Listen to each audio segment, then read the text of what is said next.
بسم اللہ الرحمن الرحیم والسلام علی من اتبع الہدی۔ ہدایت کی اتباع کرنے والوں کو راحت دو جہاں قرآن چینل کی طرف سے سلام عرض ہے۔ تمام تعریفیں اس پروردگار کے لیے ہیں جو مالک یوم الدین ہے۔ لاکھوں درود و سلام ہوں محمد و آل محمد پر۔ سامعین کرام صاحبان ایمان، ہمارے آج کے سبق کا موضوع ہے سورہ بقرہ کی آیت نمبر 281۔ تو آئیے پروردگار کے پاک نام سے اپنے سبق کا آغاز کرتے ہیں۔ بسم اللہ الرحمن الرحیم۔ واتقوا یوما ترجعون فیہ الی اللہ ثم توفی کل نفس ما کسبت وہم لا یظلمون۔ ترجمہ: اور اس دن کا خوف کرو جب تم اللہ کی طرف لوٹائے جاؤ گے، پھر وہاں ہر شخص کو اس کے کیے کا پورا بدلہ دیا جائے گا اور ان پر ظلم نہ ہوگا۔ آیت کی تفسیر: سود کی ممانعت اور اس کے ارتکاب کی قانونی عقوبت بیان کرنے کے بعد ایمان والوں کے ضمیر اور شعور کو بھی بیدار کیا گیا ہے کہ تقوی نفاذ شریعت کے لیے ایک پہرے دار کی حیثیت رکھتا ہے جو انسانی ضمیر کی گہرائیوں میں بیٹھا ہوا ہے۔ اس دنیا میں اللہ تعالیٰ کی عدالت متقی کا ضمیر ہے، جہاں بلا تاخیر فیصلے صادر ہوتے ہیں۔ یہاں نہ کسی کی سفارش کام آتی ہے اور نہ ہی کسی کا زور چلتا ہے۔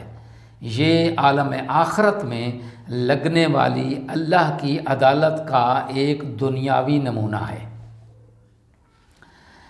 ایک قول کے مطابق یہ آیت رسول کریم صلی اللہ علیہ وآلہ وسلم پر نازل ہونے والی سب سے آخری آیت ہے۔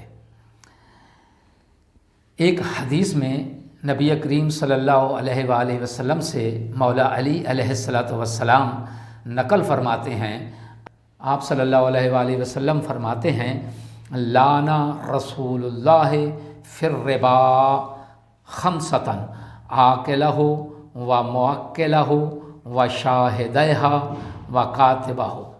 اس کا ترجمہ یہ ہے کہ رسول اکرم صلی اللہ علیہ وآلہ وسلم نے سود کے سلسلہ میں 5 افراد پر لعنت بھیجی ہے۔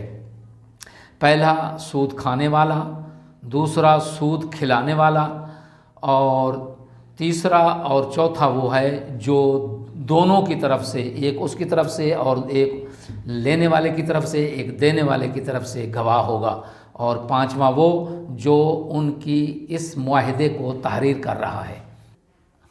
آیت میں بیان ہونے والے اہم نکات: پہلا نقطہ یہ ہے کہ تقوی نفاذ شریعت کا ضامن ہے جو اہل ایمان کے ساتھ ہر وقت اور ہر جگہ موجود رہتا ہے۔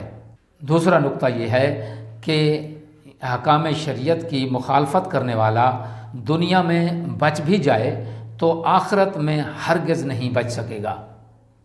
آخر میں دعا ہے کہ خداوند عالم ہمیں تقوی اختیار کرنے کی توفیق عطا فرمائے اور سود جیسی لعنت سے بچنے کی توفیق عظیم عنایت فرمائے۔ جو حضرات سودی کاروبار کر رہے ہیں ان سے گزارش ہے کہ احکامات خداوندی کو غور سے سنیں اور اس پر عمل کریں، اور آج سے ہی سود کے کاروبار کو چھوڑ دیں اور تجارت کو اپنائیں۔ وآخر دعوانا ان الحمد للہ رب العالمین۔